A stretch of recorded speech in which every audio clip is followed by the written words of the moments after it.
Imagine this. You pour everything into building something incredible. Maybe a huge chemical plant, a bridge, a critical pipeline. Something strong, perfect, built to last. Every weld is precise, every material chosen for resilience. And then, years down the line, it fails. Not because of a bad design or a crack you missed. No, it's something sneakier. Something triggered by the very act of making it, just lying dormant. Today we're doing a deep dive into exactly that phenomenon, weld decay. It's not an instant problem. It waits and shows up much later, often when you least expect it.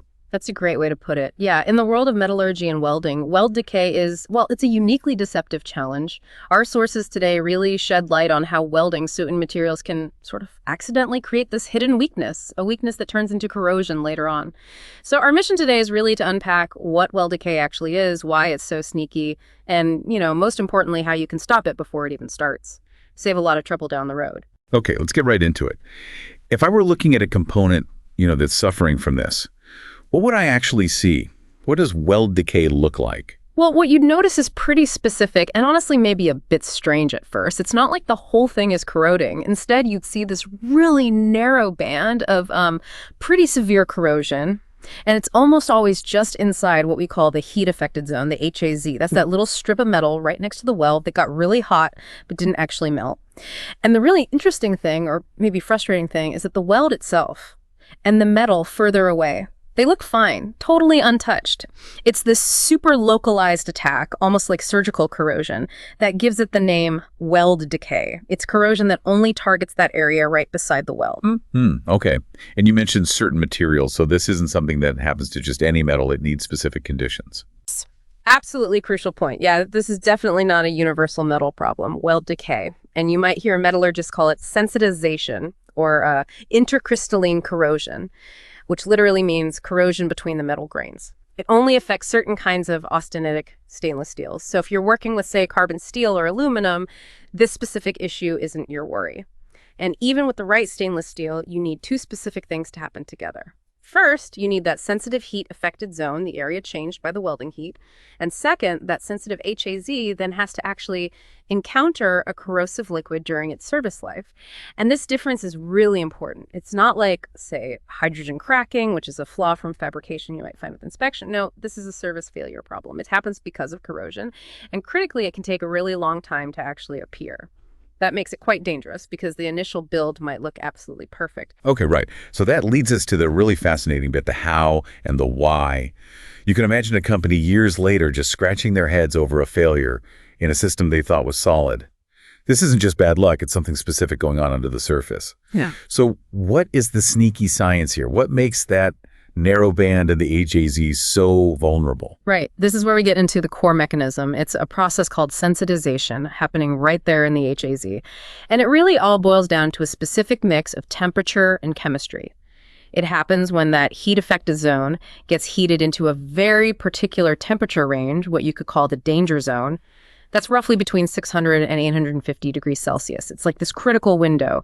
This heating can happen during the welding itself, obviously, as the metal cools down, but it could also happen later if the part is used in, say, high temperature service where it just sits in that temperature range. 600 to 850 C, that seems like a really specific window. Is it always that exact range? I mean, avoiding that perfectly during welding must be tricky in practice. It is surprisingly specific, and yeah, that's part of the challenge. So when the stainless steel sits in that 600 to 850 C range, something crucial happens at the atomic level, specifically with the carbon atoms in the steel. These carbon atoms start to move, they diffuse, towards what we call the grain boundaries. Think of these as the invisible seams between the individual crystal grains that make up the metal. And once they get to these boundaries, the carbon atoms link up with chromium atoms, which are also right there in the steel, and they form chromium carbides. Chromium carbide. Yeah, okay, that sounds important.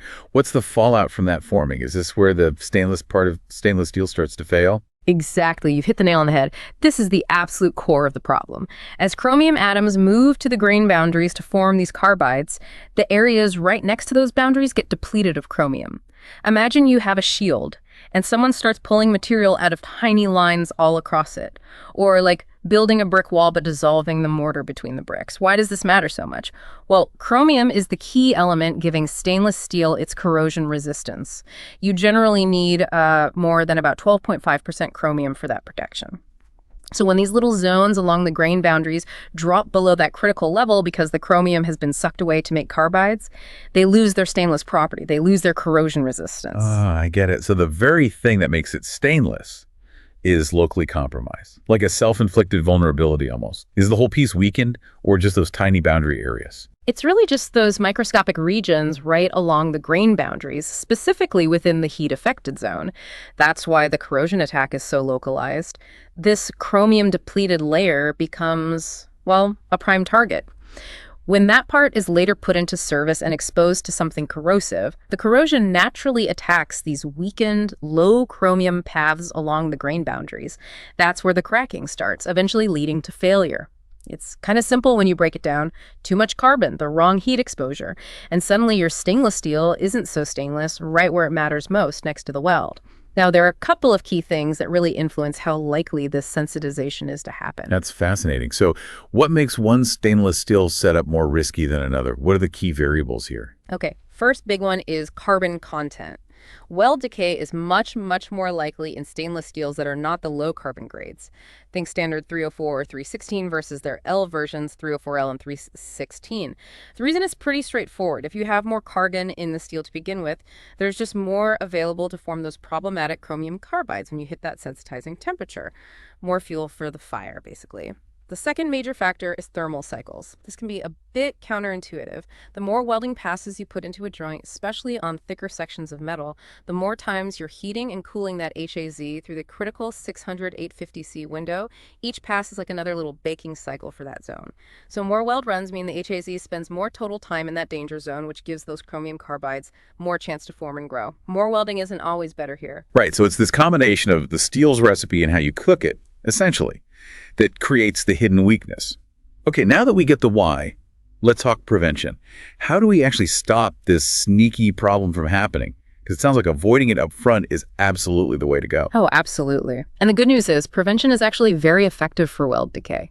It really comes down to making smart choices early on. Primarily, it's about material selection and controlling your welding procedures. You're much better off tackling it there than trying to manage the environment the part lives in later. The fight is mostly won during design and fabrication. Material selection first, then. What are the best choices to avoid this? Okay, the easiest and often most effective strategy is simply to use the low carbon, or L, grades of austenitic stainless steel. So materials like 304L, 316L, the L literally just stands for low carbon.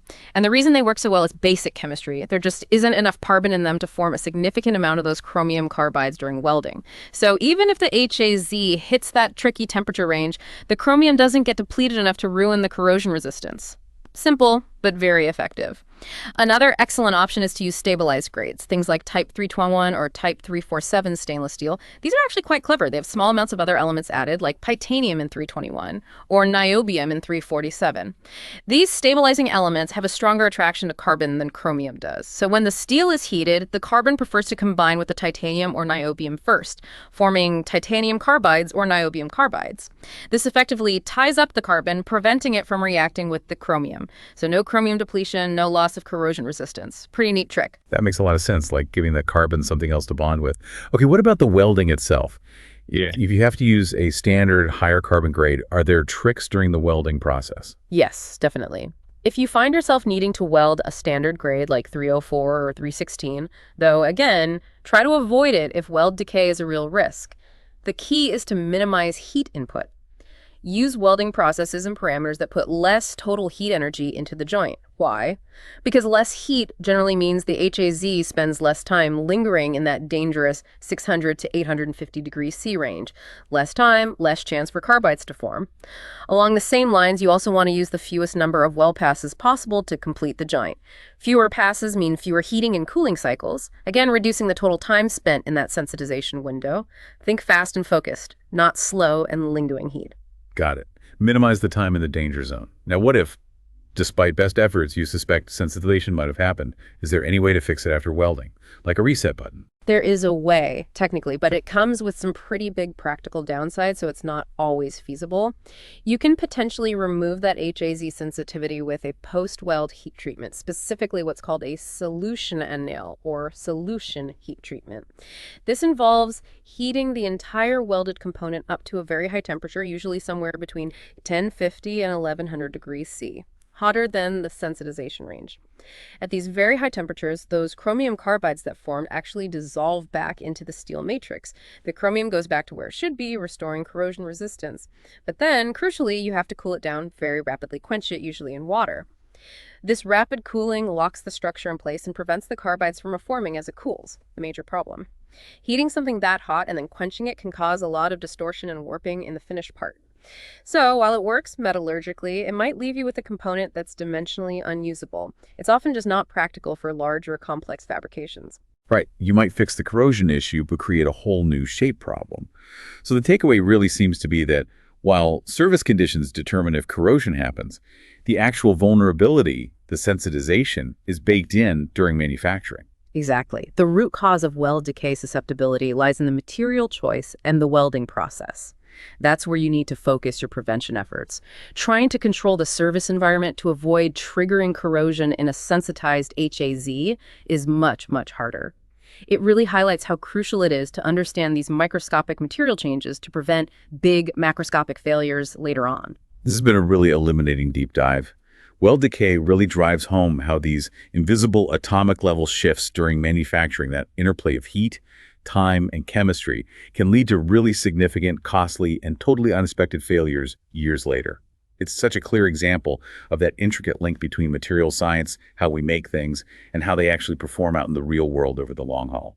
It definitely makes you think about what other hidden vulnerabilities might be lurking. It really does. And this look at weld decay, showing how specific conditions like temperature and composition can unlock these hidden weaknesses in materials we think of as strong, it raises a broader question, doesn't it? You start to wonder, what other sensitivities might be hiding in everyday materials and objects all around us, just waiting for that perfect storm of conditions to reveal themselves? How many other ticking time bombs, metaphorically speaking, are out there? It certainly encourages you to look a bit deeper.